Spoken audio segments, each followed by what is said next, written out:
ओम शांति। आज 2 अक्टूबर 2021 के साकार मधुर महावाक्य हैं। आज की मधुर मुरली में बाबा हम बच्चों को स्मृतियाँ दिला रहे हैं। जैसी स्मृति वैसी स्थिति होती है। बाबा हम गरीब बच्चों को स्मृति दिलाते हैं कि बच्चे तुम पवित्र थे, निर्विकारी थे, तो स्वर्ग के मालिक थे। उस समय धरती आसमान सब तुम्हारा था। फिर से निर्विकारी बनो, पवित्र बनो, फिर से स्वर्ग के मालिक बन जाओगे। रूहानी पिता को ही परम पिता कहते हैं, बाबा कहते हैं, ईश्वर कहते हैं। इस समय हमें पारलौकिक बाप की पहचान मिली है। उन्होंने आकर के हम सबको रास्ता दिखाया है। आत्मा कहती है, नैनहीन को राह दिखाओ प्रभु। आप राह दिखाएंगे तो हम अपने आप को और बाप को पहचान पाएंगे। बाबा जब आते हैं तो अपनी भी पहचान देते हैं। आत्मा स्वयं को भी जान जाती है। ब्रह्मा बाबा के द्वारा बाबा यथार्थ ज्ञान देते हैं। उस ज्ञान से हम ये जान जाते हैं कि हम ही देवी देवता थे, हमें फिर से बनना है। भारत हेवन था, फिर से बनना है। बाबा कहते हैं अब इस रावण राज्य का अंत है, मृत्यु लोक का अंत है। आप अमर लोक में चलने की तैयारी कर रहे हो तो मृत्यु लोक के लोगों को याद नहीं करना।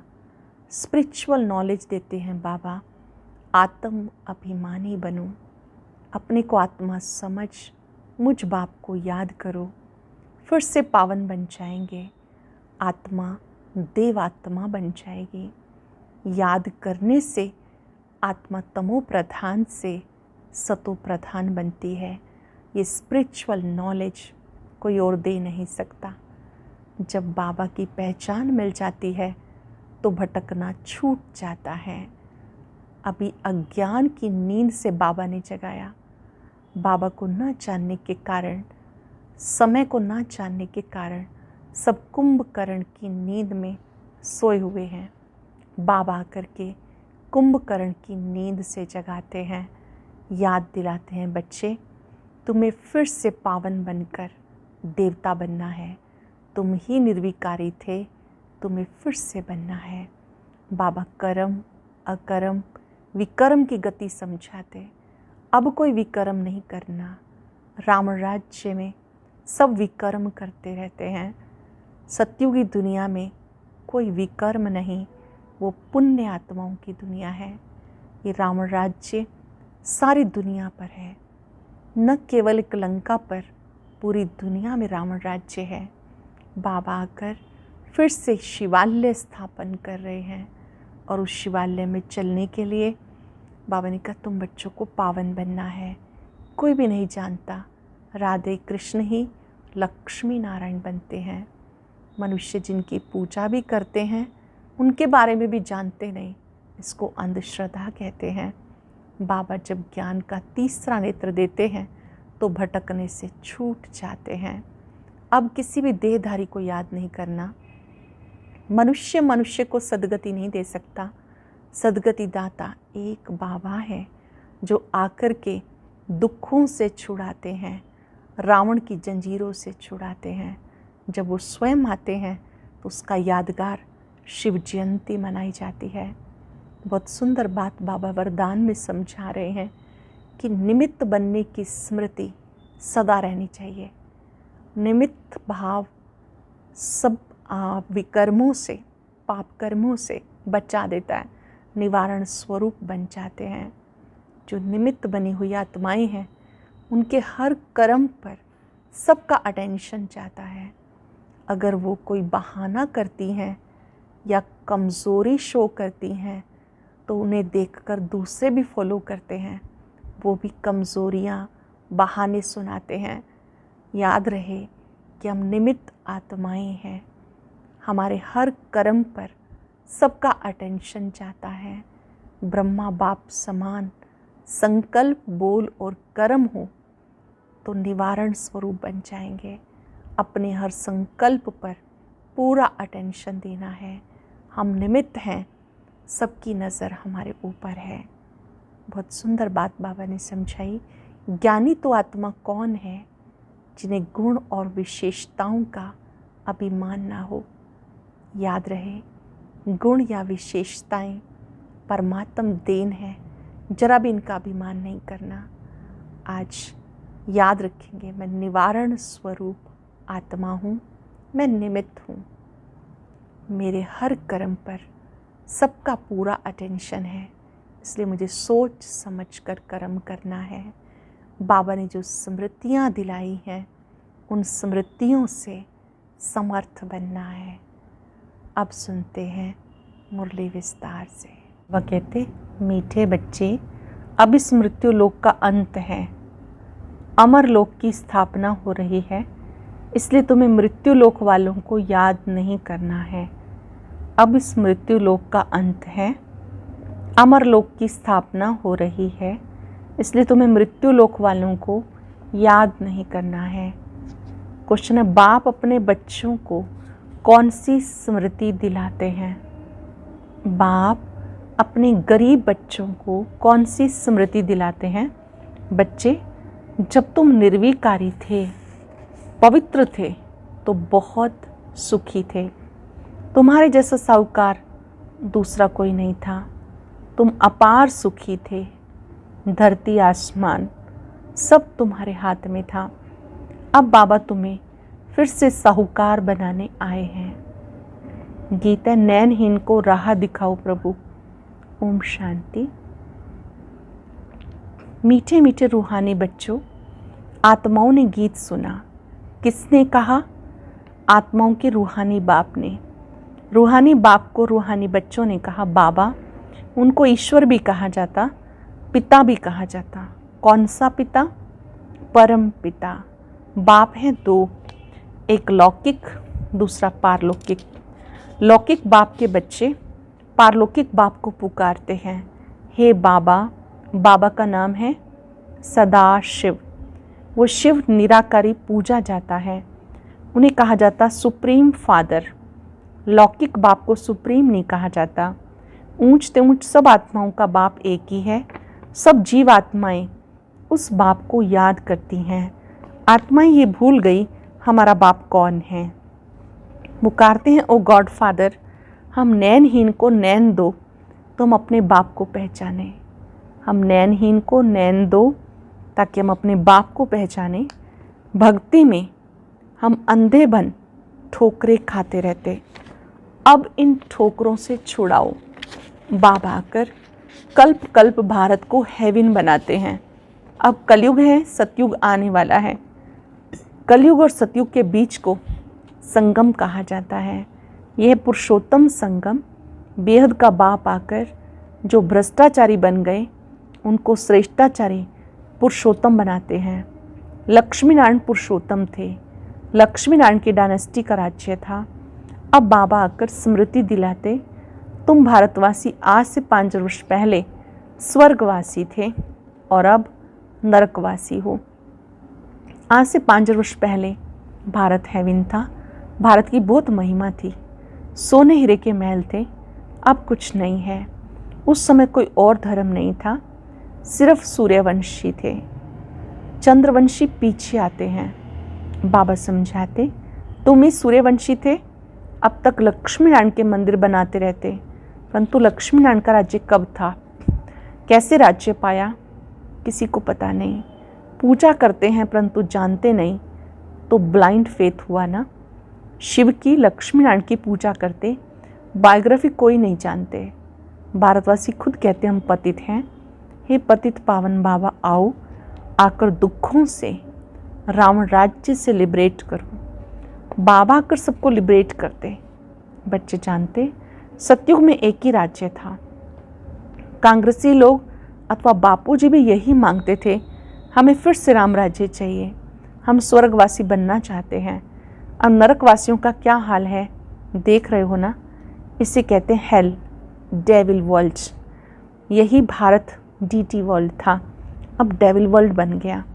बाबा समझाते, तुमने 84 जन्म लिए, ना कि 84 लाख। ये तो शास्त्रों में गपोड़े लगा दिए। आज से 5 वर्ष पहले सदगति मार्ग था, वहाँ न भक्ति न दुख का नाम निशान था, उसको सुखधाम कहा जाता। बाबा समझाते, तुम असल में शांति धाम के रहने वाले हो। घर की स्मृति दिलाते, क्या आप शांति धाम के रहने वाले हो? तुम यहाँ पार्ट बजाने आए हो। पुनर्जन्म 84 होते, ना कि 84 लाख। अब बेहद का बाप आया है, तुम बच्चों को बेहद का वर्षा देने। बाप तुम आत्माओं से बात करते हैं और सत्संगों में मनुष्य को भक्ति की बातें सुनाते। आधा कल्प जब भारत स्वर्ग था, एक भी पतित नहीं था। जब भारत स्वर्ग था, एक भी पतित नहीं था, अब एक भी पावन नहीं है। यह पतित दुनिया। बाबा समझाते, गीता में कृष्ण भगवान वाच लिख दिया। कृष्ण भगवान नहीं, ना उसने गीता सुनाई। ये लोग अपने धर्म शास्त्र को नहीं जानते, अपने धर्म को ही भूल गए। धर्म मुख्य हैं 4। पहले आदि सनातन देवी देवता धर्म, सूर्यवंशी, पीछे चंद्रवंशी, दोनों को मिलाकर कहते हैं देवी देवता धर्म। वहाँ दुख का नाम निशान नहीं था। 21 जन्म तुम सुखधाम में थे, फिर रावण राज्य भक्ति मार्ग शुरू होता। शिव बाबा कब आते हैं? जब रात होती है, भारतवासी घोर अंधियारे में आ जाते, तब बाबा आते हैं। भारतवासी जब घोर अंधियारे में आ जाते, तब शिव बाबा आते। गुड़ियों की पूजा करते रहते, एक की भी बायोग्राफी नहीं जानते। भक्ति मार्ग में चारों तरफ ढूंढते हैं। तीर्थों पर जाओ, फेरा लगाओ, कोई प्राप्ति नहीं।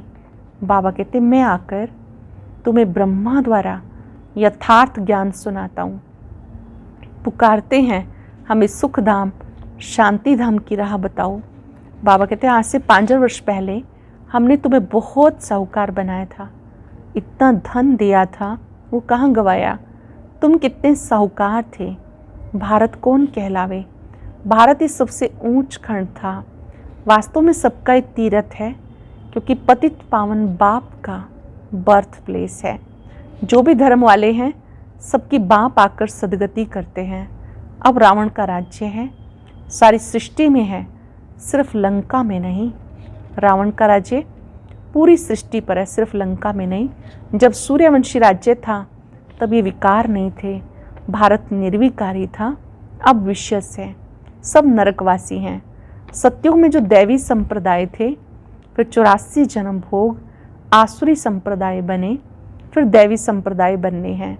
भारत बहुत साहूकार था, अब गरीब बन गया, इसलिए भीख मांग रहा है। बाप तुम गरीब बच्चों को स्मृति दिलाते, बच्चे तुम कितने सुखी थे, तुम्हारे जैसा सुख किसी को मिल नहीं सकता। धरती आसमान सब तुम्हारे हाथों में था। शास्त्रों में कल्प की आयु लंबी बताकर सबको कुंभकर्ण की आसुरी नींद में सुला दिया। ये भारत शिव बाबा का स्थापन किया हुआ शिवालय था, वहाँ पवित्रता थी। उस नई दुनिया में देवी देवता राज्य करते थे। मनुष्य ये भी नहीं जानते राधे कृष्ण का आपस में क्या संबंध है। दोनों अलग अलग राजधानी के थे। फिर स्वयंवर के बाद लक्ष्मी नारायण बने। ये विज्ञान किसी मनुष्य मात्र में नहीं, स्पिरिचुअल नॉलेज सिर्फ एक बाबा ही देते हैं। बाबा कहते हैं, आत्म अभिमानी बनो, मुझ अपने परम पिता को याद करो।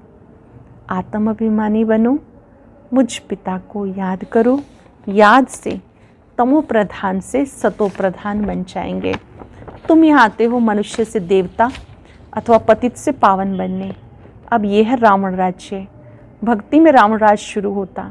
सब भक्ति करने वाले रावण के पंजे में हैं। सारी दुनिया 5 विकार रूपी रावण की कैद में है, शोक वाटिका में है। बाबा आकर लिबरेट कर गाइड बन के साथ ले जाते। उसके लिए महाभारत लड़ाई है, जो 5,000 वर्ष पहले लगी थी। अब बाबा फिर से स्वर्ग बना रहे हैं। ऐसे नहीं जिन्हें धन बहुत है वो स्वर्ग में है, अभी है ही नर्क। पतित पावन बाप को कहा जाता, ना कि नदी को। ये सब भक्ति मार्ग है। ये बातें बाबा आके समझाते। अब ये तो जानते हो, एक है लौकिक बाप, दूसरा है अलौकिक बाप, तीसरा है पारलौकिक बाप। पारलौकिक बाप शिव बाबा ब्रह्मा द्वारा ब्राह्मण धर्म स्थापन करते हैं। ब्राह्मणों को देवता बनाने के लिए राजयोग सिखाते हैं। आत्मा ही पुनर्जन्म लेती है। आत्मा ही कहती है मैं एक शरीर छोड़ दूसरा लेती हूँ। बाबा कहते हैं अपने को आत्मा समझ मुझ बाप को याद करो तो तुम पावन बन जाएंगे। सर्वव्यापी कहने से वर्षे का हक खत्म हो जाता। बाबा आकर सबको वर्षा देते। 84 जन्म वही लेते जो पहले पहले सतयुग में आते हैं। क्रिश्चियन लोग करके 40 जन्म लेते होंगे। एक भगवान को ढूंढने के लिए जगह जगह धक्के खाते हैं। अब तुम धक्के नहीं खाएंगे। एक बाप को याद करो तो तमो प्रधान से सतो प्रधान बन जाएंगे। ये है यात्रा, ये गॉड फादरली यूनिवर्सिटी है। तुम्हारी आत्मा पढ़ती है। साधु संत कह देते आत्मा निर्लेप है, लेकिन आत्मा ही कर्मों के अनुसार दूसरा जन्म लेती है। आत्मा ही अच्छा व बुरा कर्म करती है। इस समय कलयुग में कर्म विकर्म होते हैं।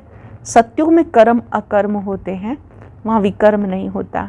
वो है पुण्य आत्माओं की दुनिया। अच्छा, मीठे मीठे सिक्के लदे बच्चों प्रति माता पिता बाप दादा का याद प्यार गुड मॉर्निंग। रूहानी बाप की रूहानी बच्चों को नमस्ते।